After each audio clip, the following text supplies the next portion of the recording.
Hi everyone, welcome back to the football show with Neeraj and Yash. Today we're reviewing the two semi-finals of the Euro 2020.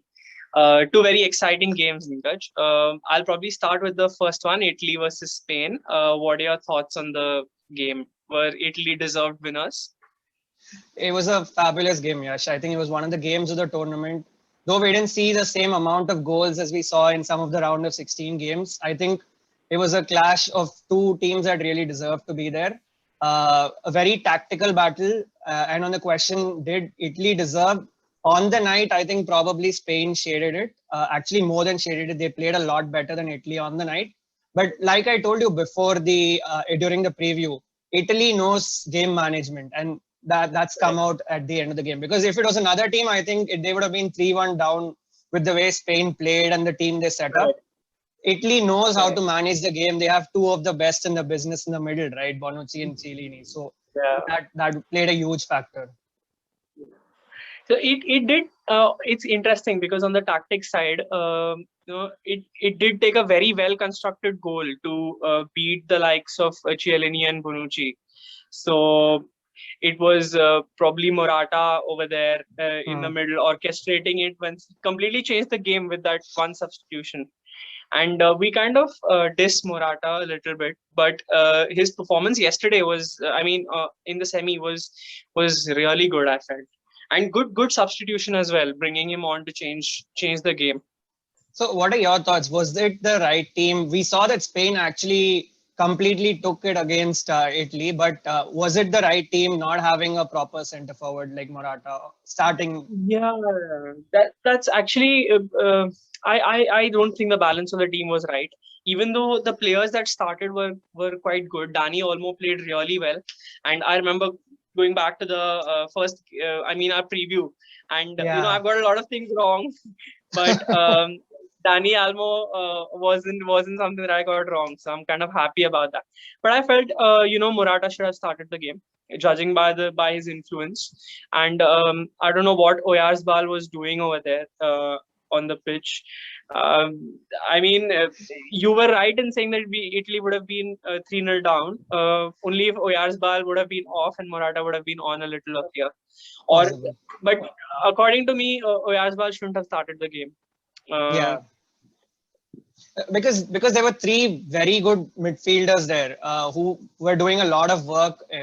Italy also did the same thing, but someone actually being there to score the goals, either Morata or Gerard Moreno. If you felt Morata didn't have the confidence, Moreno. But we just saw Morata score a fabulous goal earlier in the tournament in the knockout stage against Croatia. So he really should have started, and I couldn't understand what Oyarzabal was providing in that game. Was he on the wing? Was he in the centre forward position?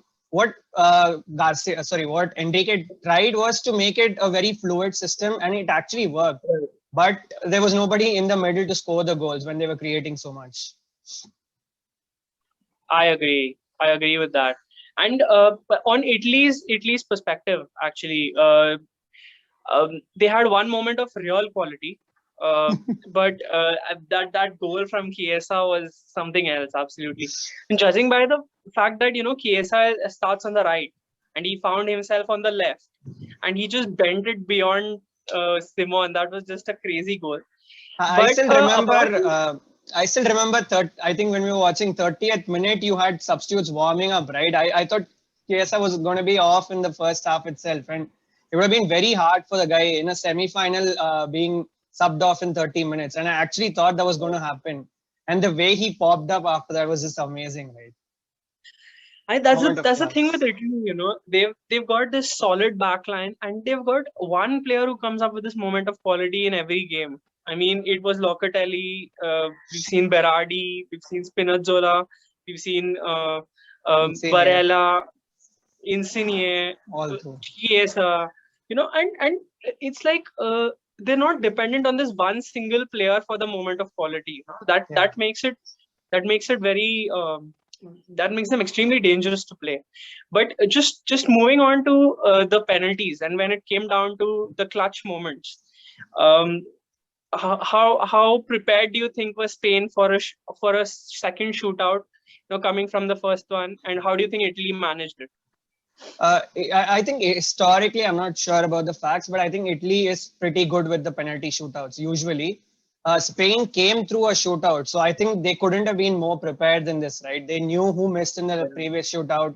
Last time Enrique got Rodri on just for the shootout. This time it looked like Thiago was on for the shootout. Thiago scored, Rodri scored. And Simon was actually good last time and this time. He's been very good saving penalties at a time when it's very difficult to save penalties because they're supposed to stay on the line. Simon has been amazing in the shootout. Correct. But do you think Correct. Morata should have taken a penalty considering he missed earlier in the tournament? Yeah, that was a bit of a questionable decision. But the fact that, I mean, I can see the rationale because he had just scored, his confidence was sky high, Yeah. and to score a goal against that Italian defense, the way he did, setting it up, exchanging a couple of quick 1-2 passes, bursting into the box, and excellent finish. It seems logical to give him the penalty, but then the thing with Morata is he scores 50% of the chances he gets. So it just it just made sense that he was going to miss. Almost miss was a poor one. Someone else also had to step up. So not sure why Alba didn't step up, but I think Enrique did a really good job by protecting Pedri in both these games. An 18-year-old missing a penalty on this bigger stage would have been very hard for him to take. Someone like Mbappe missing, he's getting dissed so much. I don't think it would have been good for Pedri to take it, and I think Enrique did a good job there. Yeah, and Pedri has had a fantastic tournament. He doesn't deserve to be dissed in any way. I mean, it's just been brilliant for him. Barcelona have a great player on their hands. Excited to see what he brings forward to football. Yeah. But how cool were Italy and how cool was Jorginho towards the end there? I mean, last penalty. Simon gave it away. Simon gave it away. He went down too early. We have seen, I think, Alisson and Ederson save Jorginho's penalties this season. So they waited. They didn't make a movement before. Simon, what he was doing is he was moving all around the pitch, which was good, but around the goal. But he went down too early. He shouldn't have done that. Made it too easy for Jorginho as well. Yeah, Simon was good for Locatelli's penalty. I mean, to start off with, and it just kind of went downhill for him after that. But I mean, Jorginho's penalty reminded me of the Pirlo Panenka. I mean, it was that cool under pressure. Yeah. So. But I think Italy deserved to be there in the final, facing England. Do England deserve to be there, Yash? Is it coming home now? You tell me the answer this time. I don't know. It's Wembley. Anything can happen in Wembley. But yeah, I mean, England do deserve it at the end of it. I mean, there are incidents we can talk about, but tactically, England did outplay Denmark. That is a fact of the matter. They conceded, and I remember you telling me law of averages. They're bound to concede a goal at some point, and the goal did come. The goal did come through an absolute moment of quality. I think it's the first direct free kick that's scored in the Euro, and what a free kick it was. Do you want to talk me through the movement in the wall before the free kick?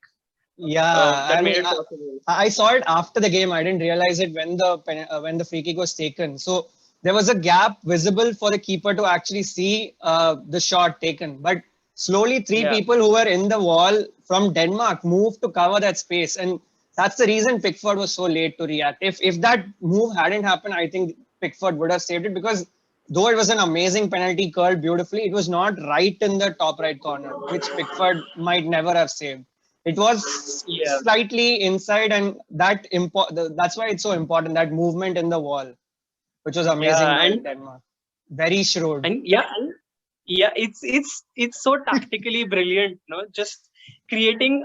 I mean, I don't think this idea in football was there until 5 years ago, where the attacking team's players create a wall to block the view of the keeper. Yeah. So it's just really intelligent play from Denmark. They knew that they had to convert on a set piece, and what a free kick it was. I mean, it went over the tallest player in the England team.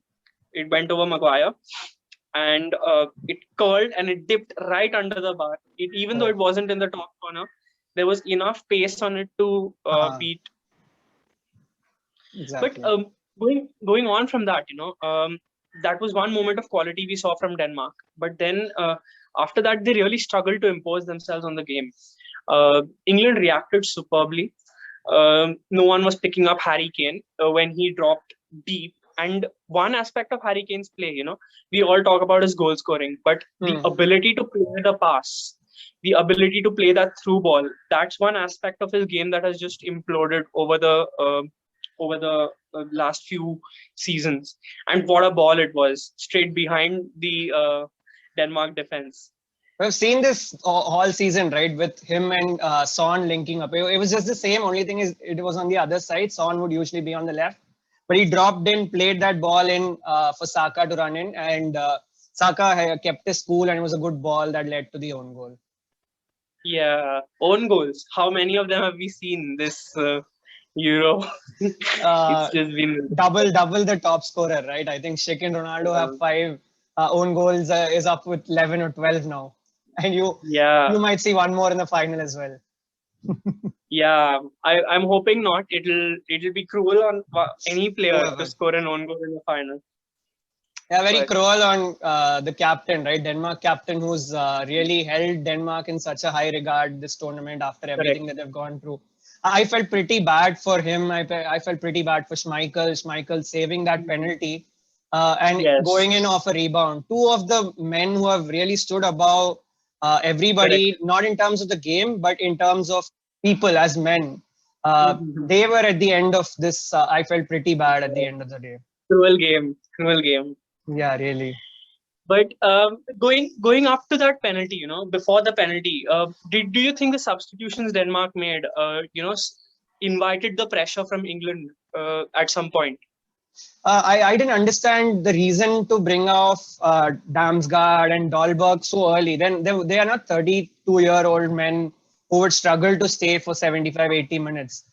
And you saw the score was 1-1. It was not like it was 1-0 that you had to bring defensive people or you had to bring in more attacking people. You could have just kept them on for 20 minutes longer. There was a good chance that it was going to extra time. So bringing these guys off in 60 minutes when they were some of the brightest stars in the match and the tournament really surprised me. I would have liked to see Yeah. them on. And it was not like there was someone like Christian Eriksen off the bench. Yes, Yusuf Not like Paulsen they were was there. carrying an injury either. Yeah. So that surprised me a little. And because of that, when you saw towards the 110th minute after England actually scored, the guys who came on and the guys who played 120 minutes just didn't have any energy to actually track and win the ball back. England just played it between themselves and it was a very anticlimactic end. Yeah, absolutely. But as bad as Denmark's substitutions were, I think Southgate has got it absolutely spot on. I He mean, nailed it. what Southgate is a tactical genius in 2021. I mean, what is happening to football? But yeah, I mean, uh, Southgate's substitutions. I mean, the way he uses Jack Grealish is I think he abuses Jack Grealish, to be very honest. He just uses Jack Grealish as his cheat code. When he needs a goal, he throws Jack Grealish on. The moment the goal is scored, he takes Jack Grealish off. I mean, what is going on? No, but props to him. I understand why the substitution was made. Um, but you see the impact, right? England are drawing a game. Southgate throws Jack Grealish on. Somehow England managed to smuggle a goal, and yeah, that's about it. Game over. Story of the road to the final for England. But I think yeah. 80% of the English fans wouldn't agree to Grealish being on the bench. Southgate is the man Mhm. who's orchestrating it and he's doing it right at the end of the day. So yeah, like you said, he's a tactical genius. We 2 games into the tournament, we were like, what's the tactics that he's employing? I was happy with the starting 11, though I would have liked to see Sancho start. Saka did a really Mhm. good job, and that meant Sancho would come off the bench, Grealish would come off the bench, and Mhm. yeah, like you said, tactical genius Gareth Southgate. Yeah. So yeah, I mean, all in all, like a bit cruel on Denmark. To be honest, they didn't deserve to go out the way they did. But some substitutions were a little questionable, inviting the pressure from England. Do you think they were playing for penalties at one point? It looked that way. It looked that way to me. We know Schmeichel also is very good saving penalties. He did it once in the World Cup also, if I'm not wrong. Saved Right. Denmark in the penalty shootout. He just saved Harry Kane's penalty as well. So we know he is someone who saves these penalties. So it looked like Denmark just lost their legs and they were trying to play for the penalty shootout. They almost did also, right? They got through 90. They got to about 100, 104 minutes, and Yeah. not a penalty that should have been given. You never know. It might have gone up to 120 minutes and they might have cost another Correct. shock, just like Switzerland did. Correct. Correct. I agree. But yeah, I think that's football, isn't it? I mean, all these the Small game moments. comes down to just one or two moments, one or two refereeing decisions. And England have their fair share of poor refereeing decisions. So True. just a matter of time until one of them went their way. Yeah. So yeah, it's going to be a great final. I mean, Looking I forward. hope it's a great final. But then that's content for another video. So hope you guys enjoyed watching this, and yeah, we'll see you again soon.